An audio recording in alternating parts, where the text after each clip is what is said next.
जय श्री कृष्ण मित्रों ज्योतिष शास्त्र के अनुसार सोमवती अमावस्या पिठोरा अमावस्या के दिन विशेष उपाय करने से जीवन में आने वाले सभी दुख संकट बाधाएं दूर होते हैं और जो भी मनोकामना हमारी होती है वह पूर्ण हो जाती है। तो मित्रों, आज आपको हम बताएंगे ज्योतिष शास्त्र के अनुसार कि आपको सोमवती अमावस्या के दिन क्या विशेष उपाय करना चाहिए जिससे कि आपके सारे संकट दूर हो जाए और आपकी मनोकामनाएं भी शीघ्र पूर्ण हो जाए। तो मित्रों, आप सभी का बहुत बहुत स्वागत है आपके अपने ही चैनल एस्ट्रो गुरुजी में। मित्रों, यदि आपने अभी तक हमारे चैनल को सब्सक्राइब यदि नहीं किया हो तो अभी सब्सक्राइब कर लें और बेल आइकन को अवश्य दबाएं, जिससे हमारे अगले आने वाले नए वीडियो की नोटिफिकेशन सबसे पहले आपके पास पहुंचे। आप नित्य नई नई ज्ञानवर्धक जानकारियां व नित्य का राशिफल हमारे चैनल से प्राप्त करते रहें। तो इस बार 6 सितंबर 2021 को भाद्रपद मास के कृष्ण पक्ष की सोमवती अमावस्या है। यह अमावस्या सोमवार को आने के कारण हिंदू धर्म में विशेष महत्व रखती है। इस दिन सुहागिन महिलाओं के द्वारा अपने पति की दीर्घ आयु की कामना के लिए व्रत रखने का विधान होता है। सोमवार के दिन यह अमावस्या पड़ने के कारण ही इसे सोमवती अमावस्या कहते हैं।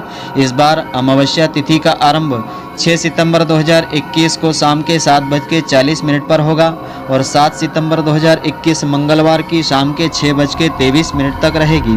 तो सोमवार का दिन भगवान शिव जी को समर्पित है और शिव जी का पूजन करने के लिए यह दिन बहुत खास होता है। इसीलिए सोमवती अमावस्या पर शिव जी की आराधना, पूजन, अर्चना उन्हीं को समर्पित मानी जाती है। तो पुराणों के अनुसार सोमवती अमावस्या पर स्नान दान करने की परंपरा होती है, परंतु जो लोग गंगा स्नान करने नहीं जा पाते हैं वे किसी नदी या सरोवर, तट आदि में स्नान कर सकते हैं अथवा अपने घर में ही गंगाजल या तीर्थ का जल लेकर के स्नान कर सकते हैं। तो इस दिन आपको कौन से खास उपाय करना चाहिए जिससे कि आपकी मनोकामनाएं शीघ्र पूर्ण हो जाए। जिन लोगों की जन्म पत्रिका में चंद्रमा कमजोर है वे लोग गाय को दही और चावल खिलाएं तो उन्हें मानसिक शांति मिलेगी और चंद्रबल भी मिलेगा, उनकी मनोकामनाएं पूर्ण होंगी।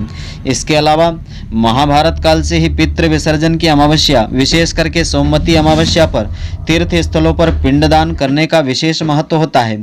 तो इस दिन तीर्थ स्थलों पर पितरों के निमित्त पिंडदान, तर्पण आदि करना चाहिए। इससे पितृ देवताओं को शांति मिलती है, तृप्ति मिलती है, उनके आशीर्वाद से कार्यक्षेत्र में सफलता भी मिलती है।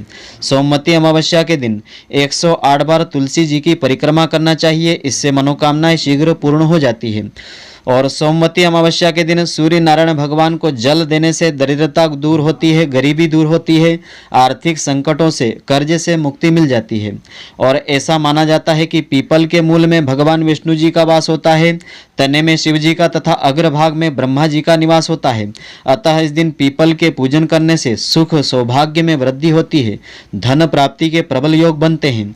सोमवती अमावस्या के दिन पीपल की परिक्रमा करने का विशेष महत्व होता है। उसके बाद गरीबों को भोजन करवाना चाहिए, इससे मनोकामनाएं पूर्ण होती है, आर्थिक संकट दूर होता है। और पर्यावरण को सम्मान देने के लिए भी सोमवती अमावस्या के दिन पीपल के वृक्ष की पूजा करने का विशेष महत्व माना गया है। इसके साथ ही इस दिन माता पार्वती जी, माता लक्ष्मी जी की पूजा करना अति शुभ होती है। इससे धन धान्य की वृद्धि होती है, सौभाग्य की वृद्धि होती है। इस दिन पीपल की 7 परिक्रमा करने की मान्यता होती है। अतः यह उपाय आज के दिन आपको अवश्य करना चाहिए, इससे आपकी मनोकामनाएं शीघ्र पूर्ण होंगी। और सोमवती अमावस्या के दिन को पितरों को जल देने से उन्हें तृप्ति मिलती है, उनका आशीर्वाद मिलता है। इस दिन पितृ तर्पण करने से जीवन की नकारात्मकता दूर होकर के जीवन में सकारात्मकता का संचरण होता है। पितरों के आशीर्वाद से खुशहाली मिलती है, सुख समृद्धि मिलती है, मनोकामनाएं पूर्ण होती है। तो इस अमावस को पिठोरी अमावस भी कहते हैं। पिठोरी अमावस्या व्रत का महत्व और उसके बारे में सबसे पहले माता पार्वती जी ने बताया था। उन्होंने स्वर्गलोक में देवराज इंद्र की पत्नी को इसके बारे में बताया था। माता पार्वती जी ने बताया, इस व्रत के रखने से जीवन में बच्चों को सुख समृद्धि मिलती है, वे बहादुर बनते हैं। तो इस व्रत की पूजा विधि इस प्रकार से है। यह व्रत शादीशुदा औरतें, विशेष करके जिनके बच्चे होते हैं, वह माँ रखती है। तो व्रत के दिन प्रातःकाल ब्रह्म मुहूर्त में उठकर के पवित्र नदी में स्नान करने का विधान होता है, या फिर अपने घर के ही जल में तीर्थ का जल लेकर के उससे स्नान करना चाहिए। फिर सूर्य देवता को जल अर्पित करें, रोज के अनुसार पूजा करें। अमावस्या को पितरों का दिन कहा जाता है, इसलिए इस दिन पिंडदान एवं तर्पण अवश्य करें। तो गरीबों एवं ज़रूरतमंदों को अन्न दान, छाता दान, चप्पल आदि का दान करने का विशेष महत्व होता है। हो सके तो इस दिन भोजन आदि का दान भी गरीबों को करना चाहिए। तो इस दिन 64 देवियों की पूजा करने की, आराधना करने की विधि होती है।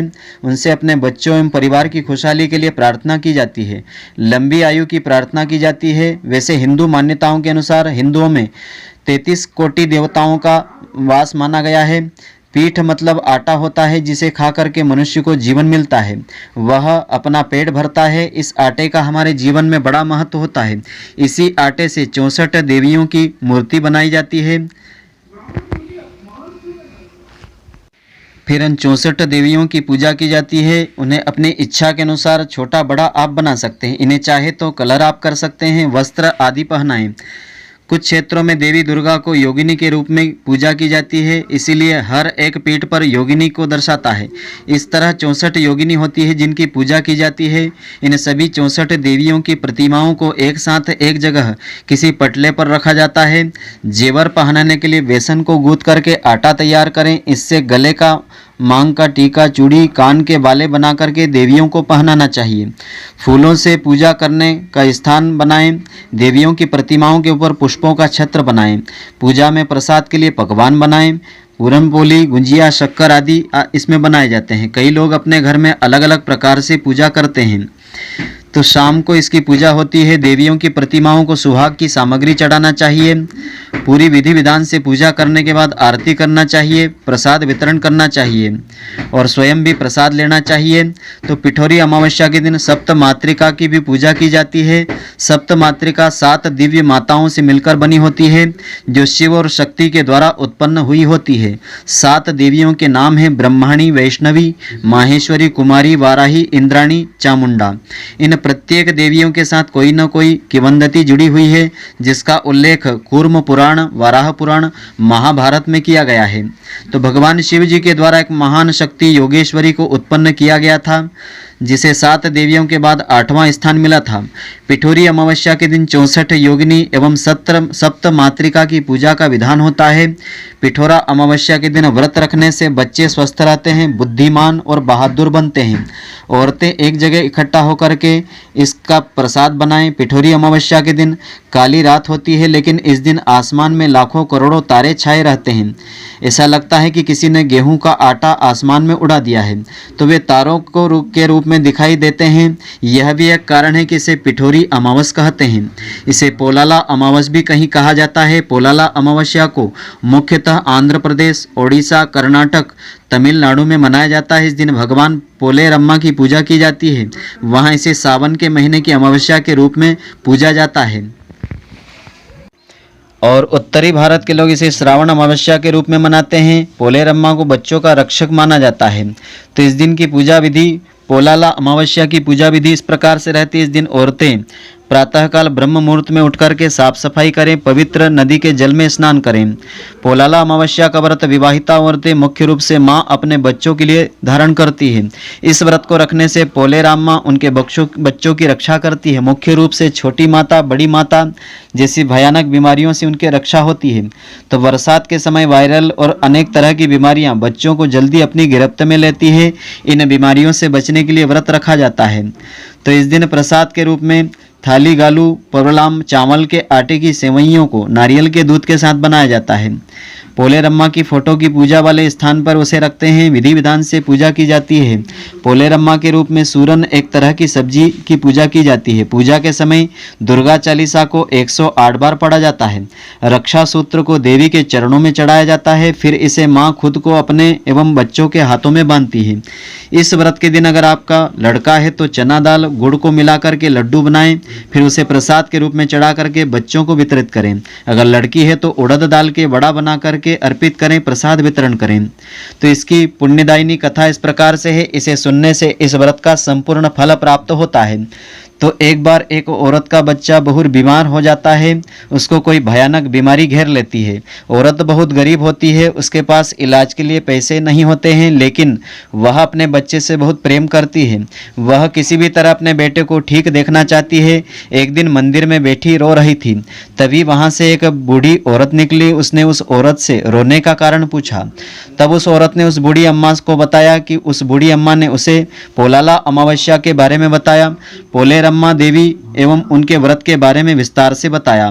तो पोलाला अमावस्या अगले ही दिन थी, जिसे उस औरत ने पूरे विधि विधान से उस व्रत को रखा। मृत्युशैया पर लेटा उसका बेटा व्रत के अगले दिन ठीक से खड़ा हो गया। इस पोलेरम्मा के व्रत से उस औरत को बच्चा प्राप्त हो गया और उसकी मनोकामना पूर्ण हो गई। तो मित्रों, आशा करता हूं कि आपको हमारी यह ज्ञानवर्धक जानकारी पसंद आई होगी। यदि आपको पसंद आई हो तो आप हमारे वीडियो को लाइक व शेयर अवश्य करें। धन्यवाद। जय श्री कृष्ण मित्रों, फिर मिलेंगे।